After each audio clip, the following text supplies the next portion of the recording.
¿Podrá China resolver los 4 puntos débiles de su economía y evitar una recesión?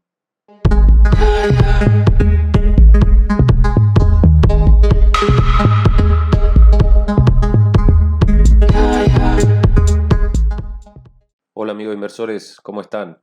Las restricciones por COVID han agravado algunos problemas económicos ya existentes en China.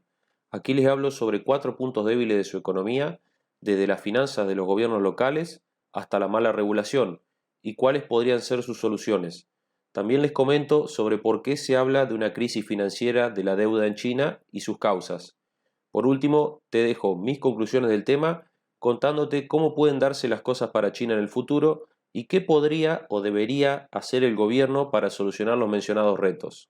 El viceprimer ministro Liu He y el gobernador del Banco Central Xi Gang son algunos de los altos cargos que han reflexionado últimamente sobre los principales retos a los que se enfrenta la economía china: el deterioro de las finanzas de los gobiernos locales, la debilidad de los bancos y una regulación inadecuada son algunos de los principales riesgos con los que debe lidiar el gigante asiático, según los altos funcionarios y reguladores que han hecho públicamente evaluaciones sinceras tras el 20º Congreso del Partido Comunista Chino. El viceprimer ministro Liu He, el gobernador del Banco Central Xi Gang, el ministro de Finanzas Liu Kung y el presidente de regulador de la banca y los seguros Guo Shuqin han reflexionado sobre los peligros a los que se enfrenta el sistema financiero dominado por el Estado, aunque no han esbozado mejoras concretas todavía. Ninguno de los funcionarios ha entrado en la lista del Comité Central del Partido Comunista Chino, el máximo órgano de decisión del nombrado, presentada en el 20º Congreso del partido, una señal de que podrían dejar sus funciones el año que viene. No obstante, sus opiniones tienen peso y llegan en medio de una creciente preocupación por la dirección de la política de Pekín. ¿Crees que los problemas son demasiados para el gigante asiático o que se está exagerando? Déjame tu comentario. Aunque el crecimiento del Producto Interior Bruto, PIB, de China en el tercer trimestre sorprendió a los mercados al alcanzar el 3,9% interanual frente al 0,4% del segundo trimestre, la economía volvió a ralentizarse en octubre debido al endurecimiento de los controles sobre el coronavirus y la disminución de la demanda externa. Liu He, el principal asesor económico del presidente Xi Jinping, ha dicho que la economía china se enfrenta a una triple presión por la contracción de la demanda, un choque de la oferta y el debilitamiento de las expectativas, pero también ha subrayado que China no emprenderá un estímulo similar a una inundación y que la política debe centrarse en evitar la volatilidad económica mientras se busca un crecimiento razonable. ¿Crees que China será la economía número uno en las próximas décadas? Déjame tu comentario. Los factores de riesgo en algunas áreas están aumentando, el envejecimiento se está acelerando, las ventajas tradicionales como los costos de la mano de obra se están debilitando, las limitaciones de recursos y medioambientales se están endureciendo y las capacidades de innovación científica y tecnológica no son lo suficientemente fuertes, dijo Liu. Además manifestó que es urgente hacer esfuerzo desde ambos lados de la oferta y la demanda, y la mejora de la capacidad de la gobernanza y la adopción de medidas de prevención de riesgos son algunas de las prioridades para hacer frente a los crecientes peligros a los que se enfrenta la economía. Por último, manifestó que tanto la política fiscal como la monetaria deben aplicarse de forma oportuna y hay que actuar cuando las expectativas del mercado son inestables.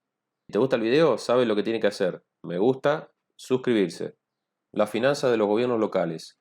El debilitamiento de las finanzas de los gobiernos locales ha sido una preocupación creciente, ya que la política china de cero COVID ha incrementado los costos fiscales, mientras que la caída del mercado inmobiliario ha hecho mella en los ingresos de los gobiernos locales.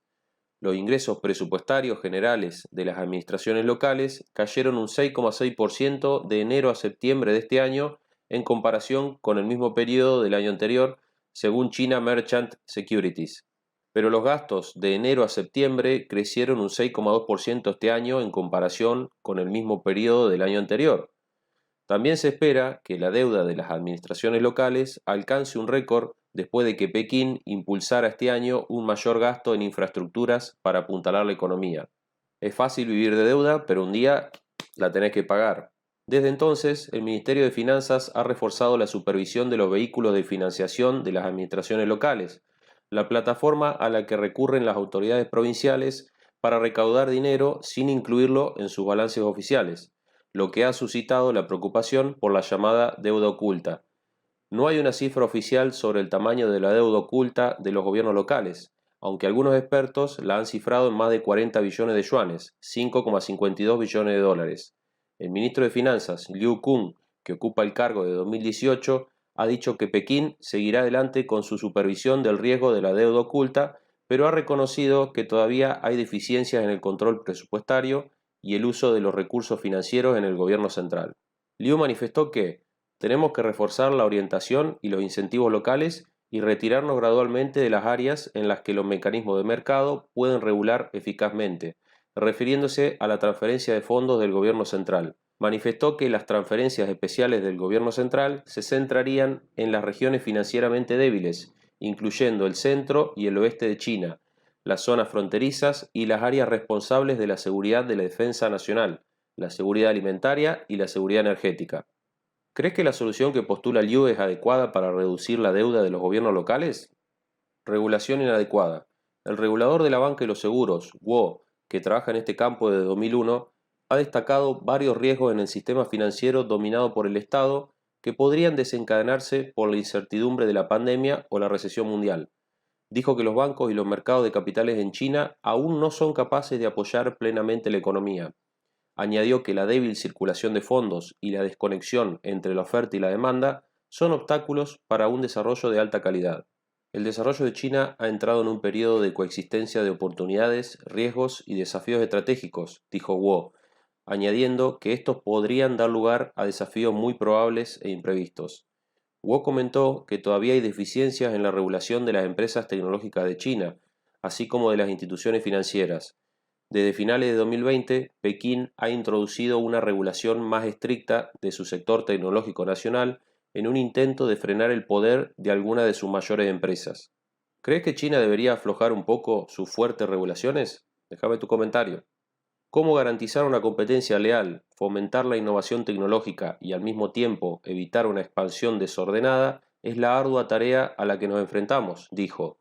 La seguridad de los datos, la defensa de la competencia y el funcionamiento sólido de la infraestructura financiera se han convertido en nuevas preocupaciones. La brecha entre la tecnología utilizada por los reguladores y la industria es evidente. Mientras tanto, una serie de escándalos ocurridos en pequeños bancos chinos también han hecho saltar las alarmas. En julio, las quiebras de varios prestamistas rurales de la provincia de Henan provocaron protesta de los ahorristas, que vieron congelados sus depósitos durante más de 4 meses. La construcción del sistema financiero, el entorno legal y el sistema crediticio tienen un largo camino por recorrer. No te pierdas lo mejor, mis conclusiones al final del video.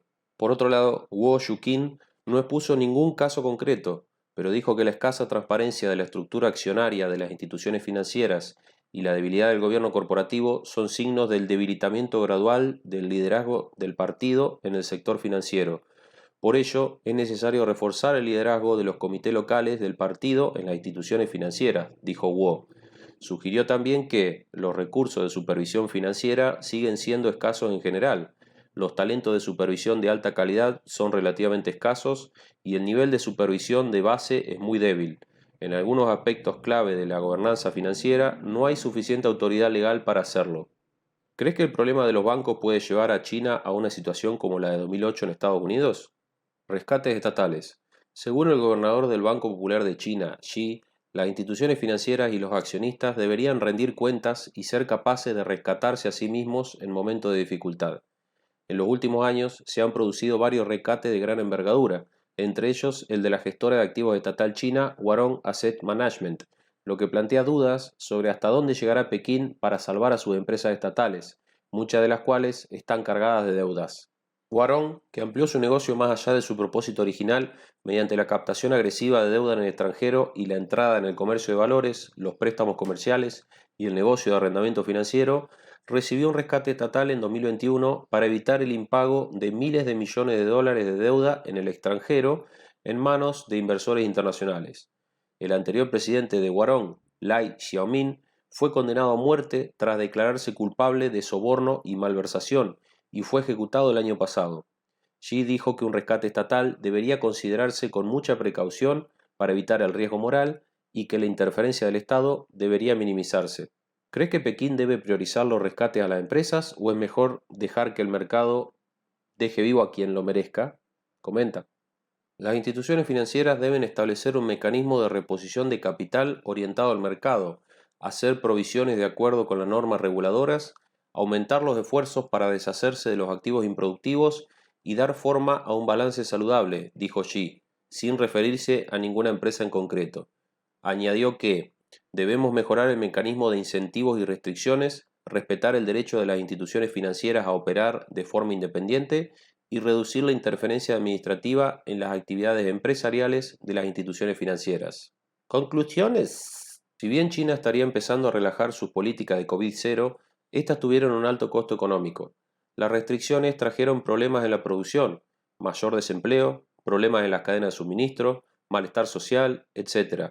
Por lo tanto, la economía china tendría que llevar a cabo algunas medidas para volver a su cauce natural.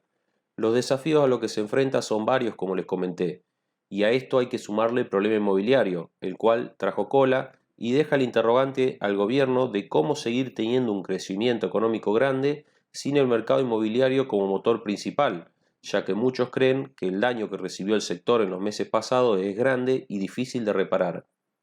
Respecto a los rescates de empresas, es debatible.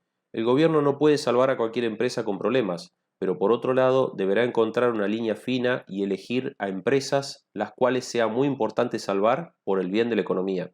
Otra cuestión importante es resaltar que China es casi la única potencia mundial que no tiene inflación.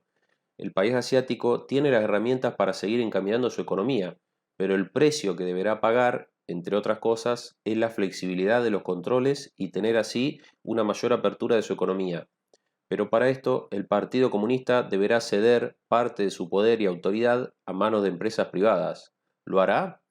Personalmente creo que esto ayudaría a dar otro salto a la economía china, la cual se ha caracterizado por ser bastante estricta en términos de controles. No seas tacaño, suscríbete y déjame un comentario.